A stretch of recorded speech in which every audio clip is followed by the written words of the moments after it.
Amerika Serikat sudah menyiapkan operasi Martil sebagai respons langsung terhadap rezim Iran jika gencatan senjata benar-benar runtuh.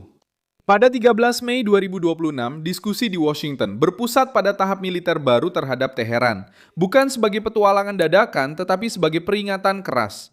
Jika kediktatoran Iran terus menggunakan ancaman nuklir, blokade maritim, dan pemerasan regional, Trump bisa saja mengizinkan dimulainya kembali aksi militer besar Amerika.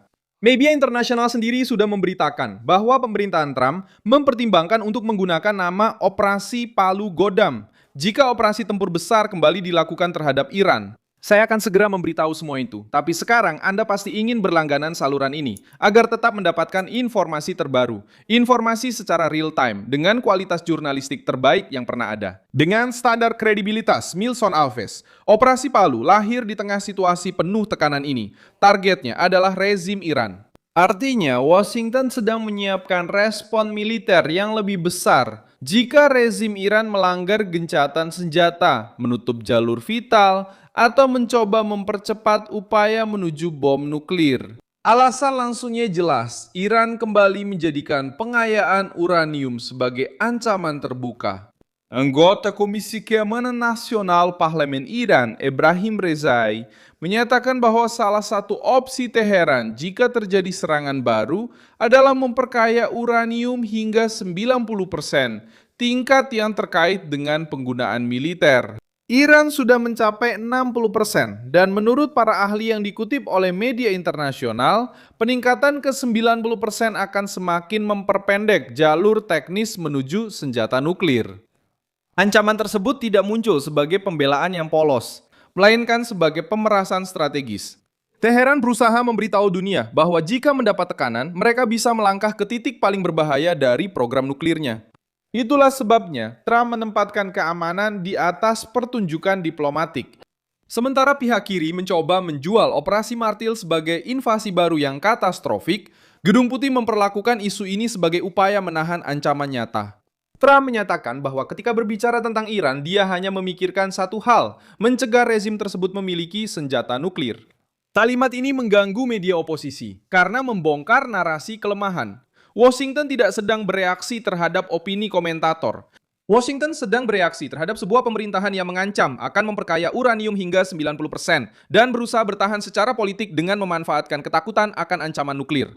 Operasi baru ini juga berfungsi sebagai pesan untuk meja perundingan itu sendiri. Menurut laporan, Trump menolak sebuah proposal dari Iran yang dianggap tidak dapat diterima dan memperingatkan bahwa Amerika Serikat bisa menyelesaikan masalah ini jika Teheran tidak menerima batasan yang nyata.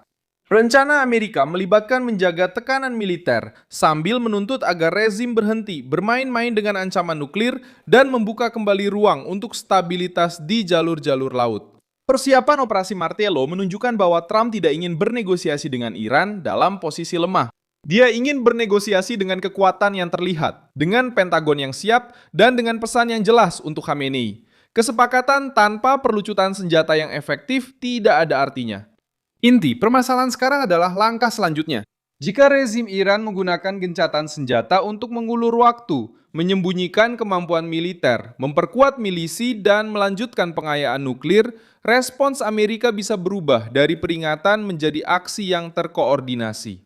Teheran mengancam dengan pengayaan 90% menggunakan parlemen untuk mengirim pesan nuklir, mempertahankan garda revolusi sebagai alat intimidasi, dan berusaha membuat dunia menerima bahwa rezim radikal memiliki kemampuan melakukan pemerasan nuklir.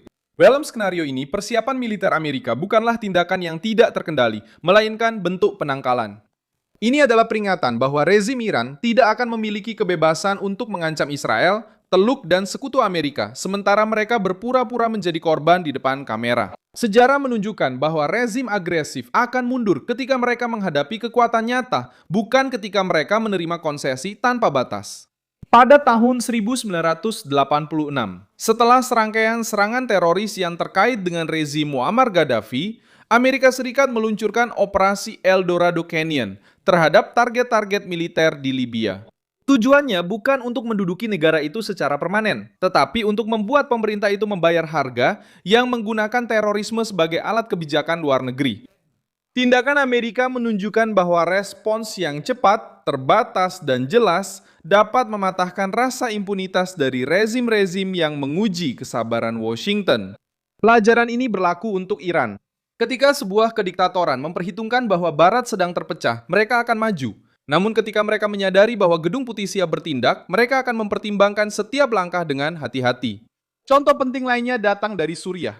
Pada tahun 2017, setelah rezim Bashar al-Assad menggunakan senjata kimia, Trump mengizinkan serangan dengan rudal Tomahawk ke pangkalan udara Shayrat. Aksi tersebut tidak berubah menjadi pendudukan total, tidak memerlukan perang yang panjang, dan tidak membutuhkan pidato yang membingungkan. Itu adalah respons militer langsung terhadap garis merah yang telah dilanggar. Logika ini membantu memahami Operasi Martello. Kekuatan dapat digunakan untuk mencegah ancaman terlarang menjadi sesuatu yang biasa. Dalam kasus Iran, garis merahnya bahkan lebih serius karena melibatkan pengayaan nuklir pada tingkat militer, tekanan terhadap jalur internasional, dan risiko perlombaan senjata di Timur Tengah. Negara-negara lain juga memahami bahwa ancaman nuklir tidak bisa dianggap sebagai retorika kosong. Israel selalu menegaskan bahwa Israel tidak akan membiarkan musuh yang secara terbuka memusuhinya mengembangkan kemampuan nuklir di kawasan sekitarnya. Negara-negara Teluk, bahkan ketika berbicara tentang diplomasi, tetap takut pada garda revolusi Iran karena mereka tahu bahwa Teheran menggunakan milisi, drone, dan sabotase untuk menekan pemerintah-pemerintah yang lebih kecil. Eropa, ketika menghadapi pemerasan energi atau nuklir, juga belajar bahwa kesepakatan tanpa verifikasi bisa menjadi jebakan.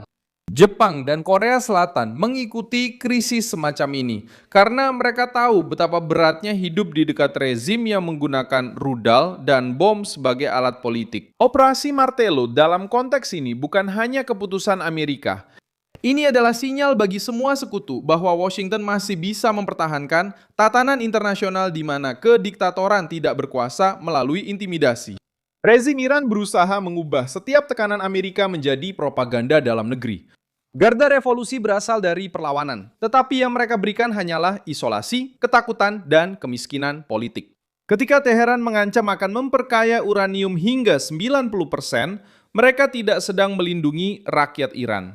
Mereka menggunakan rakyat sebagai tameng untuk mempertahankan elit radikal tetap berkuasa. Operasi Martello muncul tepat pada titik ini. Jika rezim memilih jalur ancaman nuklir, Trump menegaskan bahwa Amerika Serikat sudah menyiapkan opsi militer. Sekarang, langkah selanjutnya ada di tangan Teheran. Jika rezim menerima batasan yang dapat diverifikasi, mundur dari ancaman nuklir, dan berhenti menggunakan gencatan senjata sebagai jeda taktis, tekanan bisa tetap berlanjut di ranah diplomatik. Jika memilih untuk menantang, Operasi Martello akan menjadi opsi paling berat di atas meja. Trump menempatkan kediktatoran Iran di hadapan pilihan yang sulit, meninggalkan pemerasan nuklir atau menghadapi respons Amerika yang siap menghantam keras jantung militer rezim tersebut. Saya Milson Alves, seorang internasionalis, dan tujuan saya adalah membuat Anda tetap mendapat informasi yang benar setiap hari. Tautan berita ada di deskripsi video.